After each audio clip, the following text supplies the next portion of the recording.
Akhlak merupakan aset yang sangat penting dalam Islam. Malah peratusan Rasulullah SAW juga antara tujuan menyempurnakan akhlak mulia manusia. Oleh itu, masyarakat kita terutama sekali pada golongan belia perlulah dididik dan dibimbing dari awal dengan pendidikan akhlak yang tersusun rapi dalam melahirkan generasi yang rohani.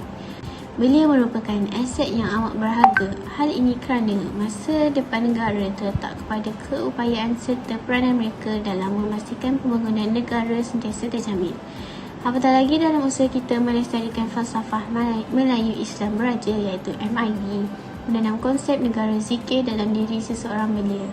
Sudah tentunya kita memerlukan belia yang berakhlak mulia dan mempunyai jati diri yang teguh dalam menempuh arus kehidupan pada zaman yang penuh dengan pancaroba ini.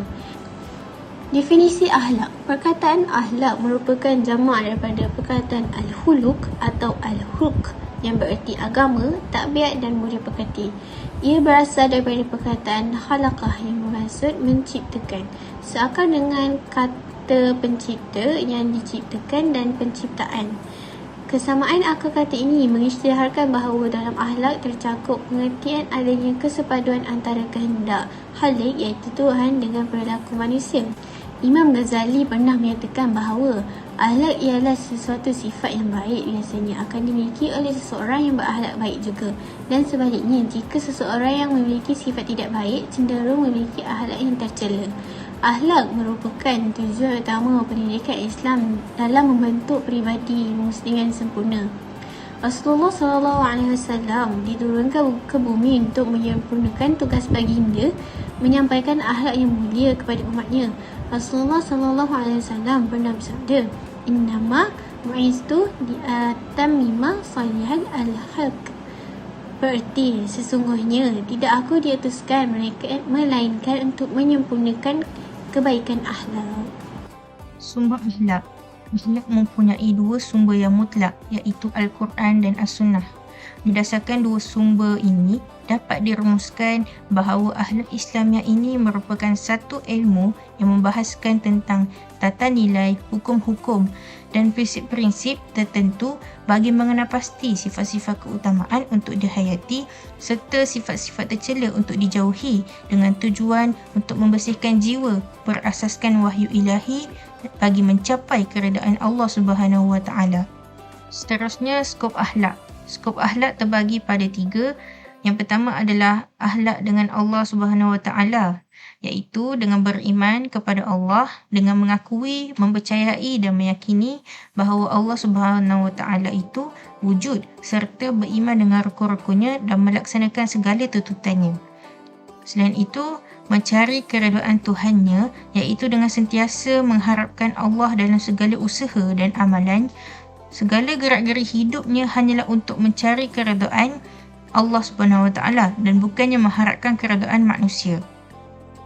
Dan yang ketiga, sentiasa bertaubat dengan Tuhannya, iaitu apabila seseorang mukmin itu terlupa ataupun jatuh kepada kecuaian dan kesilapan yang tidak seharusnya berlaku, lalu ia segera sedar dan insaf dan meminta taubat atas kecuaiannya.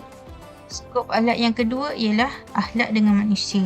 Antaranya ialah akhlak dengan Rasulullah, iaitu beriman dengan penuh keyakinan bahawa Nabi Muhammad SAW adalah benar-benar Nabi dan Rasulullah yang menyampaikan risalah kepada seluruh manusia. Dan yang kedua, akhlak dengan ibu bapa, iaitu dengan berbuat baik kepada ibu bapa seperti berkata sopan, hormat, merendahkan diri, mendoakan keduanya serta menjaga keperluan hidupnya. Skop akhlak yang ketiga ialah akhlak dengan makhluk selain manusia. Antaranya ialah alam. Manusia diperintahkan untuk memakmurkan sumber-sumber alam demi kebaikan bersama. Islam telah pun menetapkan bahawa alam ini tidak boleh dicemari dengan kekotoran yang boleh merosakkan kehidupan manusia dan kehidupan yang lain. Selain itu, haiwan bukan ternakan. Dengan tidak menganiaya haiwan-haiwan bukan ternakan seperti mencederakannya dengan menggunakan batu dan sebagainya. Antara salah satu ejen peranan penerapan akhlak ialah ibu bapa. Pada zaman sekarang, kita sering mendengar masalah-masalah yang berkaitan dengan anak yang terlibat dalam gejala-gejala sosial seperti vandalism, gangsterism dan sebagainya. Mengapa hal ini boleh terjadi di kalangan remaja sekarang? Sebagai ibu bapa, mereka hendaklah mendidik anak mereka sejak dari kecil lagi. Bab kata pepatah, meluntur buluh ialah dari rebunya. Ibu bapa hendaklah meluangkan masa bersama anak-anak mereka. Kita sering melihat ibu bapa pada zaman sekarang sibuk menghabiskan masa di tempat kerja dan membiarkan anak mereka bermain dengan gadget sehingga melelahkan mereka dan membawa mereka ke jalan tidak baik. Hal ini perlu diambil perhatian di kalangan ibu bapa bagi mengelakkan anak-anak terjerumus ke jalan yang boleh merosakkan mereka. Selain itu, didikan agama yang diberikan kepada anak-anak amat penting dalam membentuk dan mendidik mereka untuk menjadi seorang insan yang soleh dan solehah. Sebagaimana sabda Rasulullah SAW, hendaklah kau pastikan anak-anakmu belajar agama dan hendaklah kau baguskan akhlaknya. Seterusnya ialah institusi pengajian. Beliau adalah aset yang paling bernilai kepada negara dan menjadi tunjang harapan bangsa untuk memajukan negara yang aman sentosa. Penglibatan beliau dalam tingkah laku yang tidak berakhlak membawa persoalan kepada masyarakat kini. Oleh demikian, institusi pengajian perlulah mengambil peduli dalam permasalahan ini. Institusi pengajian hendaklah memainkan peranan yang penting seperti menjalankan aktiviti yang bermanfaat kepada belia, contohnya aktiviti malam muhibah. Aktiviti ini akan mencurahkan lagi kasih sayang belia terhadap akhlak dengan mengetahui nilai-nilai akhlak yang perlu ada dalam diri mereka. Maksudnya, sesungguhnya Allah Subhanahu wa Ta'ala, para malaikat dan semua penduduk di langit dan di bumi, sehinggakan semua di sarangnya dan ikan di lautan pasti berselamat. Kebaikan kepada orang yang mengajar kebaikan kepada manusia. Ejen peranan penerapan akhlak yang ketiga ialah pihak berkuasa. Pihak berkuasa menggalas tanggungjawab yang besar dalam membentuk belia yang berpotensi dan berakhlak. Pihak berkuasa adalah orang yang berperanan penting dalam semua aspek seperti kerajaan, ketua kampung dan lain-lain. Kerajaan perlulah bekerjasama dengan pihak media bagi mengadakan pertandingan yang menarik minat belia dengan memberi ganjaran bernilai RM1 seperti pertandingan Imam Muda. Perkara ini akan memberi manfaat kepada belia dan juga kepada penonton. Ketua kampung juga memainkan peranan dengan menjalankan kempen sayangi diri atau kempen jauhi dadah kepada belia-belia kampung. Oleh itu, belia akan mengetahui lebih banyak tentang dadah dan kesan-kesan terhadap diri. Akhir sekali, pihak berkuasa sangat penting dalam membentuk negara yang maju. Jika hal ini dibiarkan dan tidak dibendung, sudah pasti ia akan memberi imej yang buruk kepada negara kita. Nilai akhlak akan tergugat dan terhakis. Lebih teruk, belia yang diharapkan akan hanyut di bawah arus kemodenan yang diasyikkan. Seterusnya, kepentingan menghayati nilai akhlak dalam menjana pembangunan belia. Yang pertama, meningkatkan ilmu pengetahuan. Rasulullah SAW mempunyai 4 sifat yang mulia, iaitu sedik, amanah, tabligh dan fatanah. Kefahaman terhadap 4 sifat yang mulia ini amat penting bagi mencapai kejayaan dalam menimba ilmu pengetahuan. Kunci utama bagi seorang penuntut ilmu ialah bersifat benar. Firman Allah Subhanahu wa Ta'ala dalam surah Al-Mujadilah ayat 11 yang bermaksud, dan apabila dikatakan berdirilah kamu, maka berdirilah. Nescaya Allah akan meninggikan darjat orang-orang yang beriman di antara kalian dan orang-orang yang diberi ilmu agama beberapa darjat. Justeru dapat disimpulkan bahawa ilmu pengetahuan membantu dalam membezakan antara sifat mahmudah dan mazmumah serta mendewasakan belia supaya lebih cekal dalam menempuhi masalah kehidupan serta bijak menentukan hala tuju mereka. Yang kedua ialah bijak dalam pergaulan. Akhlak yang mulia terbentuk hasil daripada pelaksanaan ibadah yang betul, sempurna dan ikhlas. Hadis riwayat Imam At-Tirmizi dari Abu Hurairah radhiyallahu anhu, katanya Rasulullah SAW bersabda yang bermaksud, orang mukmin yang paling sempurna imannya ialah mereka yang mempunyai akhlak mulia, dan orang-orang yang terpilih di antara kamu ialah mereka yang baik pergaulan serta hubungan dengan isteri-isteri mereka. Dalam Islam, bergaul dengan orang-orang yang berakhlak mulia merupakan satu cara yang berkesan untuk menyemai nilai-nilai akhlak di dalam diri seseorang belia. Hal ini ada dinyatakan di dalam sebuah hadis sahih yang bermaksud, perumpamaan teman yang baik dan teman yang buruk adalah seperti seorang penjual minyak wangi dan seorang tukang besi. Adapun penjual minyak wangi akan memberi kamu minyak wangi tersebut, atau kamu membeli daripadanya, atau kamu mendapat bau yang harum daripadanya, sedangkan tukang besi pula akan membakar bajumu dan juga kamu mendapatkan bau yang busuk. Hadis riwayat Al-Bukhari dan Muslim. Yang ketiga ialah keazaman yang tinggi dan berlapang dada. Akhlak mahmudah dan iman yang teguh merupakan dua perkara yang tidak dapat dipisahkan. Dalam Al-Quran, Allah Subhanahu Wa Taala telah berfirman dalam surah Al-Ahzab ayat 70, mafhumnya, wahai orang-orang yang beriman, bertakwalah kamu kepada Allah dan ucapkanlah perkataan yang benar. Dalam ayat ini, Allah Subhanahu Wa Taala telah pun memerintahkan kepada hamba-hambanya agar beriman dan bertakwa kepadanya serta mengucapkan perkataan-perkataan yang benar, jujur dan tidak bengkok. Hal ini kerana seseorang yang bersikap benar sentiasa bertekad dalam mencapai apa-apa yang dicita-citakan serta tindakan yang dilakukan sentiasa seiring dengan keazaman untuk mencapai matlamat. Seseorang belia itu juga hendaklah sentiasa berlapang dada apabila menerima nasihat dan teguran. Hal ini kerana nasihat-nasihat yang diberikan bertujuan untuk memperbaiki diri dan memperelokkan akhlaknya kepada yang lebih baik. Assalamualaikum, saya Syarifah Ain. Saya akan membentangkan cabaran yang dihadapi dalam pembangunan belia. Pertama ialah pengaruh globalisasi. Golongan belia sering terdedah dengan pengaruh globalisasi, terutamanya pengaruh negatif. Ini boleh menjejaskan kesinambungan usaha-usaha pembangunan yang hendak dicapai selaras dengan matlamat menjadikan Malaysia sebuah negara yang maju.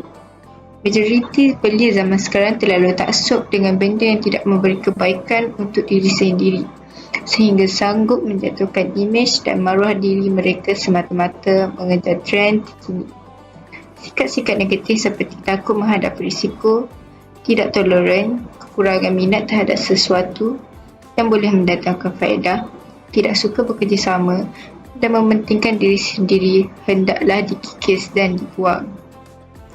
Sebagai langkah ke arah persediaan itu, sikap lama para belia harus ditukar atau disesuaikan mengikut keperluan zaman. Para belia harus mempunyai sikap berdikari dalam segala usaha mereka. Mereka harus mempunyai matlamat hidup yang jelas, cita-cita yang tinggi untuk maju, disiplin diri dan berani menghadapi perubahan ke arah kebaikan. Langkah kedua ialah meningkatkan ilmu pengetahuan para belia. Kemajuan pesat yang berlaku dalam berbagai bidang seperti industri perubatan, penyelidikan dan pembangunan, pendidikan moden, komputer, komunikasi, pengangkutan, seni bina dan sains dan teknologi tidak boleh dipandang sepi oleh para belia. Ilmu-ilmu dalam pelbagai bidang ini harus dicari dan dipelajari oleh belia-belia negara. Golongan belia harus sedar, tanpa ilmu yang tinggi, mereka tidak dapat ke mana atau membawa negara ke mercu kejayaan pada masa depan. Yang kedua ialah pengaruh rakan sebaya. Rakan sebaya ini terdiri daripada belia yang mempunyai umur yang hampir-hampir sama di antara satu sama lain. Menurut Klaus Meyer 1975, di dalam hal-hal seperti tanggungjawab moral, keberanian, kejujuran, kemesraan dan lain-lain, para belia dipengaruhi oleh pendapat dan pandangan rakan sebaya yang lebih tinggi daripada pengaruh ibu bapa. Faktor ini banyak menimbulkan pergeseran di antara para belia dan ibu bapa. Para belia merasakan ibu bapa sebagai pengongkong kebebasan diri. Apabila belia menemui masalah seperti ini, ia memulakan seseorang sebagai tempat mengadu hal, mendapat panduan dan pertolongan. Kadang-kadang mereka merasa lebih selesa berbincang atau bercerita masalah mereka dengan rakan sebaya mereka. Dalam Islam, ibu bapa sendiri mengenal pasti rakan-rakan yang berakhlak mulia. Melalui rakan-rakannya yang positif, ini akan mewujudlah model-model positif yang boleh dikembangkan di semua peringkat. Di Malaysia, program pembimbing rakan sebaya telah dijalankan supaya rakan sebaya dimanfaatkan untuk membaiki disiplin di kalangan belia. Dapatan kajian yang disebut di atas sejajar dengan dapatan kajian peringkat nasional yang dijalankan oleh bahagian sekolah Kementerian Pendidikan pada tahun 1993 yang menunjukkan punca salah laku di kalangan belia adalah disebabkan oleh faktor diri, keluarga dan persekitaran rakan sebaya. Pesan untuk keseluruhan tajuk ialah Penglibatan semua pihak adalah perlu bagi menerapkan nilai akhlak dalam menjana pembangunan. Kita perlu sentiasa berganding bahu memikul tanggungjawab tersebut, bukan hanya menunding jari dan menyerahkan kepada pihak-pihak tertentu sahaja. Setiap individu mempunyai peranan masing-masing dengan terlebih dahulu menyemai nilai-nilai akidah dan iman di dalam jiwa sebagai perisai dan benteng daripada penahan anasir-anasir yang ingin menjatuhkan kesucian agama Islam. Sepatutnya, ibu bapa dan guru-guru atau tenaga akademik perlu bersatu padu dalam pendidikan akhlak. Gandingan pendidikan ibu bapa di rumah dan tenaga akademik di institusi pendidikan pasti akan melahirkan anak yang mantap dan teguh sama ada dalam hal iman, fizikal, intelektual, emosi maupun mentalnya. Ibu bapa juga perlu memperkasakan diri dengan ilmu keibubapaan kerana tugas mendidik belia bukan sekadar memberi makan, minum, pakaian dan pelajaran. Malah lebih daripada itu. Pemerintah harus sentiasa mereformasi sistem penguasaan dengan menjulang tinggi matlamat pendidikan akhlak dan sosial. Pelajar dalam setiap misi dan visinya. Golongan yang lebih berpengalaman pula harus bertanggungjawab dalam mendidik generasi muda dan memberi teguran, nasihat dan bimbingan. Sekian daripada saya.